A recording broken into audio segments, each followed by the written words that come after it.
Twafikayo nnyo mu kitundu kyaffe kiri oba essula yaffe namba 2 eri eyayita bwe tuba tunuulira okuzaalibwa n'okukula kwa Zinunula.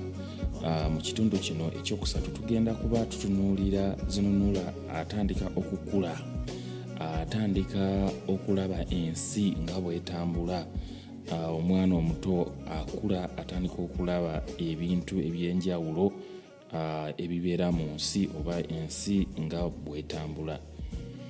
So nebaza nnyo mwenna abeekuumidde ku mukutu gwaffe guno ogwa Luganda Radio Podcast.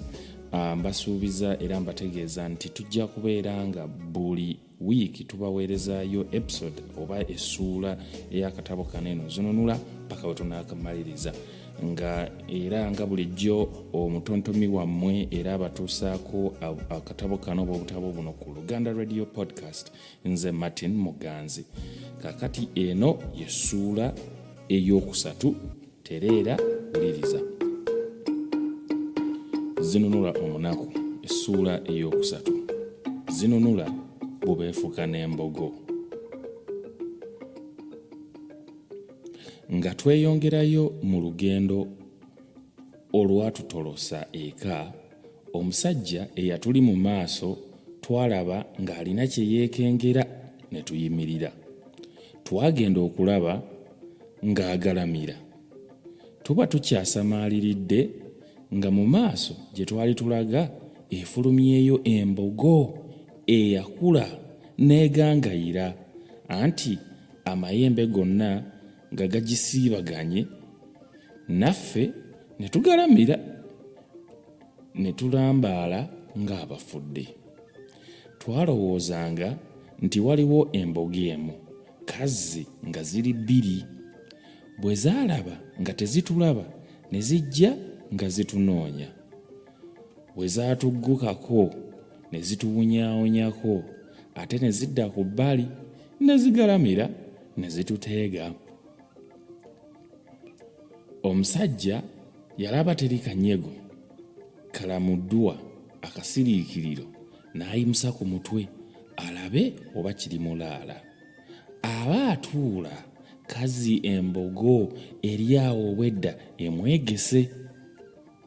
Kwe kunaawuuka eri ng'enjuki n'emutunga ejjembe mu mbiriizi, n'emusitula n'emusinsimulira mu bbanga, n'emutujja ennume y'ekigwo. Yamuviiramu omulundi gumu nga lumalamu amazzi, naye yafiira mu bulumi obutagambika. Akasiriikiriro kaddawo, naye nalaba wayiseewo ebbanga ggwanvu ddala nga mpaawuka kuba nenjagala nsitule ku mutwe ndaba oba embogo zigenze. Namagalaza amatu nga wonna kye, kwe kutuula ne mmagaamaga nga siraba mbogo.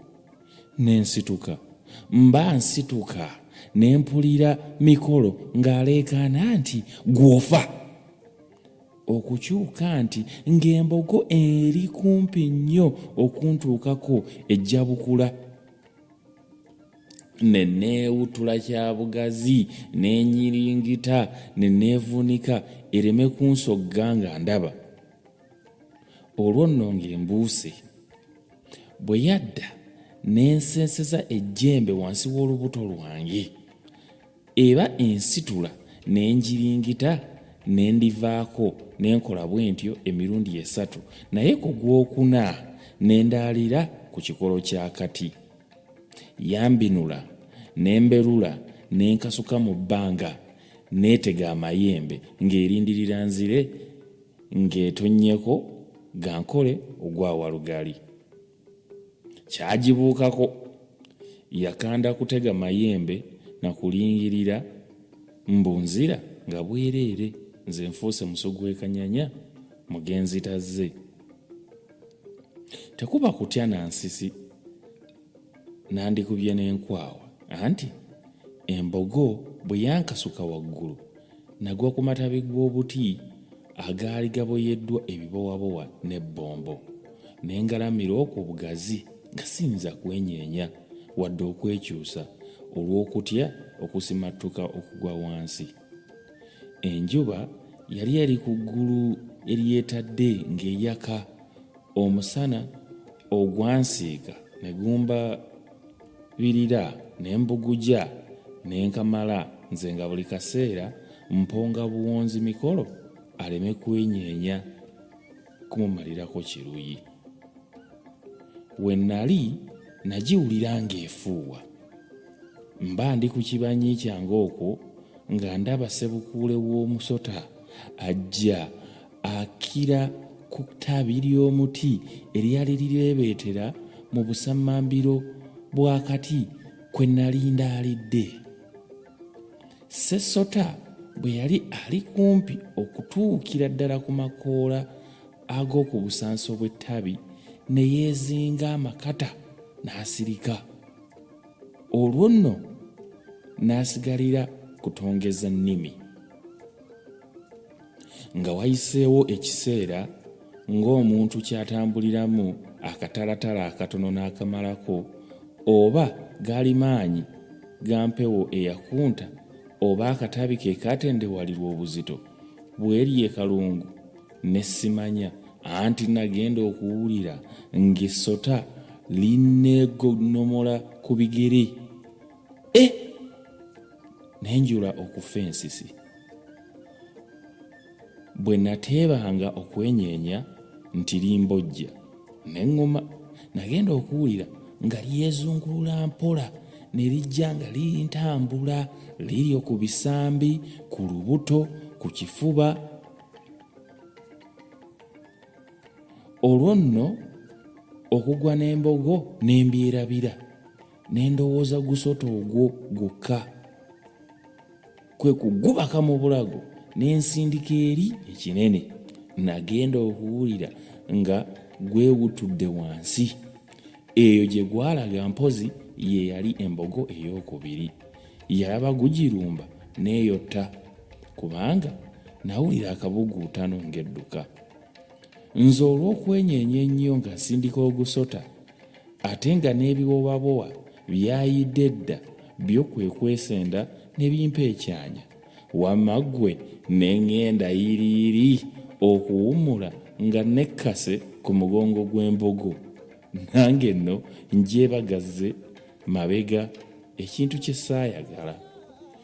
Ekyekango nga bwe kitamanya muzira, embogo bwe yalaba efunye omwebagazi gweteeyagalidde n'etyekula emisinde n'egenda, anti ng'ebuuka ebibanda.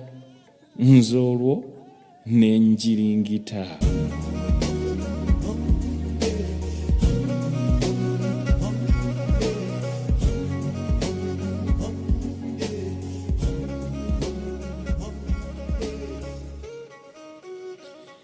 Eyo yebadde essuula yaffe ey'okusatu mu katabo Zinunula Omunaku, Zinunula Bubeefuka N'embogo.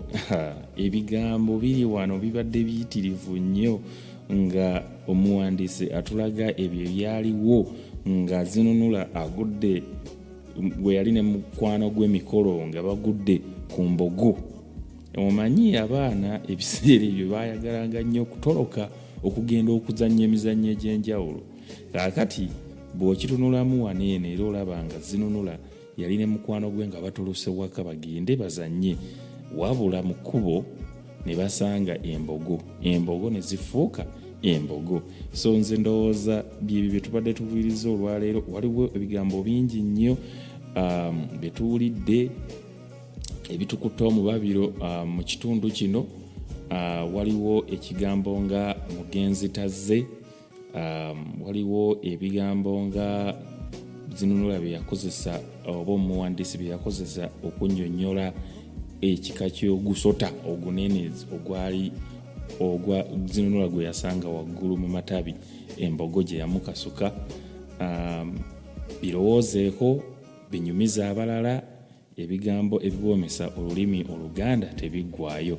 Mwebale nnyo okumpuliriza. Mbadde Martin Muganzi, omutesitesi wammwe nga bulijjo. Essuula ejja okuddako eyitibwa Abeebulyambwa batusalira ogw'okufa. Mbalinze mu ssuula eyo nnamba 4, Omukama abankumira atakuumira mpeera, Ssaabasajja Kabaka awangaale. Mwera.